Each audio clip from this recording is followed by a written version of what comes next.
friends, welcome to the channel. We're going to create a 12 by 12 layout today using the Pink Lemonade collection by Simple Stories. I have started, you see some of the papers that I used. There are some pieces that I've already cut to size. I'll walk you through the measurements, and I am also showing you the page template. This is design 12. These are the photo sizes that I'll need is 1 4x4, and you can see 4 2x2s. So let me walk you through the pieces and the layers that I wanted to create. I'm going to show you the way I did it, and I'm also going to walk you through how you can do it and get the same visual result with a different, I'm not going to say wasting less paper, but using less paper than I did. I've mentioned this before. I use the print to size app on my phone to resize my photos and print them on 8.5 by 11 pieces of photo paper.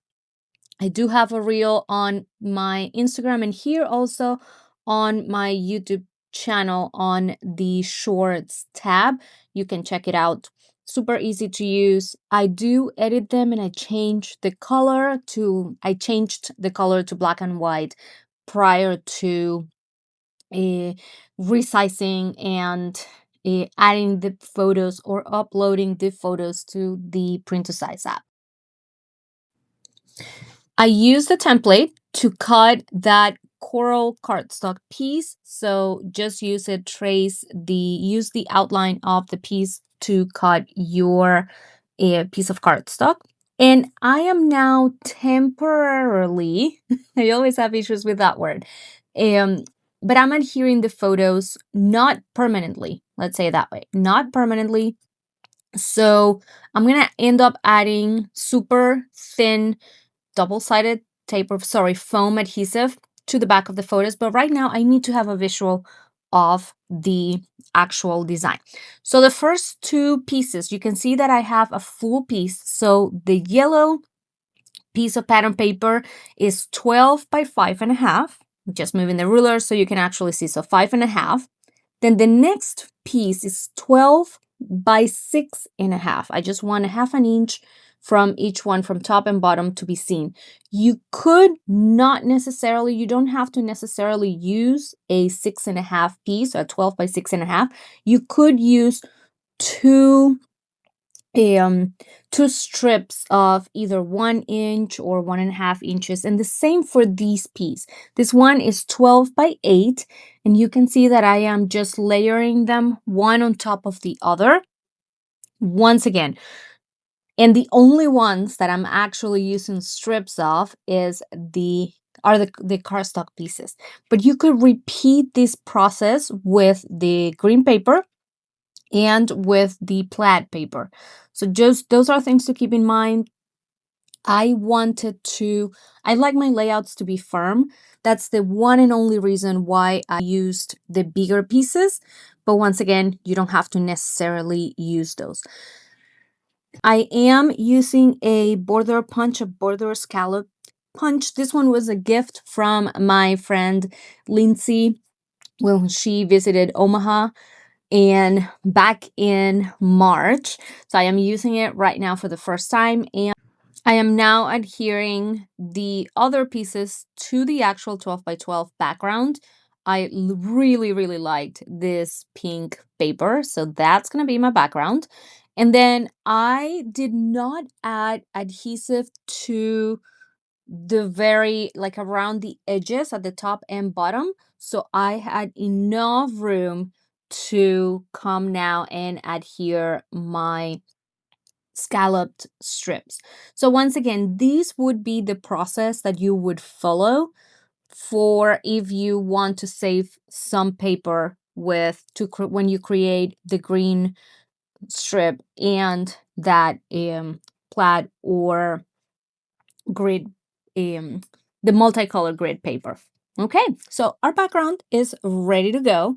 And as I said, these are temporarily adhered, and I am now selecting what are the pieces that I want. And I'm going to start with trying to find the title that I'm going to use or select for this page. I am just checking all of the options that I have for titles. This could be my title. It is going to be a foam sticker, but I'm checking all of the options. I'm checking all of the bits and pieces, the bigger pieces, the large die cuts. I'm checking my cardstock, stickers, all of the options, and I decided, or I narrowed it down to two pieces. So it's this good times title piece that I really liked, and there is another one which is the actual one that I will end up selecting. But I really like, even though you get the clear, sometimes just having that clear backing from that acetate piece behind the actual stickers, it's easy to test. But sometimes I do what I just did, which is just getting the entire piece so I can actually test it and I can actually move it around without any other noise. So I'm checking one more time, going over and over and seeing if there's anything else that could work better than this. And I actually liked how the memories title works for this page. So these photos are all from last month when I went to Houston to visit my family, and my mom and I went to a concert together. We had a great time. We took lots of selfies. The picture at the bottom, that was family dinner, but we just happened to sat right next to each other. So that's another memory from the same weekend. Now I'm testing and I'm selecting all of the embellishments that I want to add. I tried to keep this page relatively simple in terms of decorations. There is already a lot happening with my pattern papers, but still you will see pops of yellow, pops of pink, and a few florals. But um, between the papers and the multiple photos, I knew that the title needed to be simple, and I know also needed to be mindful when embellishing the rest of the page. You can also see that I added machine stitching details around some of the borders to divide those areas. So because I did that, that's also something you need to keep in mind when you are creating layers like this, or the visual layers. And it is the fact that I do like to add machine stitching, but I adhered my pieces first. I created my 3 layers first, then I added machine stitching.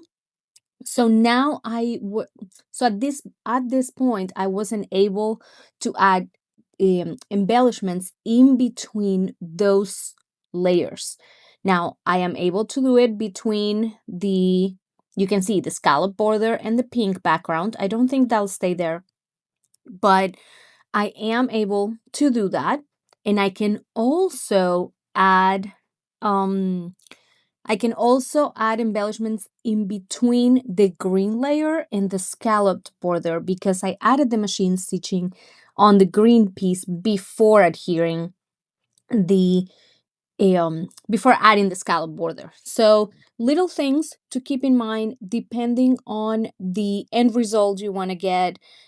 It is important to stay ahead of the game, thinking of how are you planning on decorating, where would you want to add some of your embellishments, so you can think, once again, just be ahead of the game. Well, if I want to create more layers or add embellishments in between those layers, let me make sure I add the machine stitching before. Or also keep in mind, one of those layers have zigzag stitching. Keep in mind again that you won't be able to add embellishments there.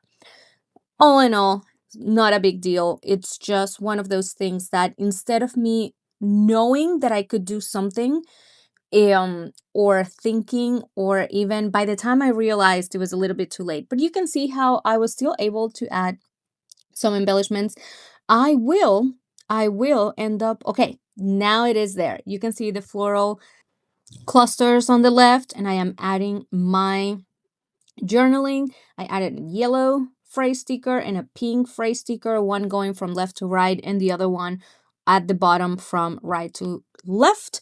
But this is, I hope you enjoyed the video. Please let me know if you have any questions. I'm going to leave some photos here so you can see some close-ups. And yeah, all of the products from the Pink Lemonade collection and the rest of the tools that I used are linked below. Have a wonderful rest of your day. Bye-bye.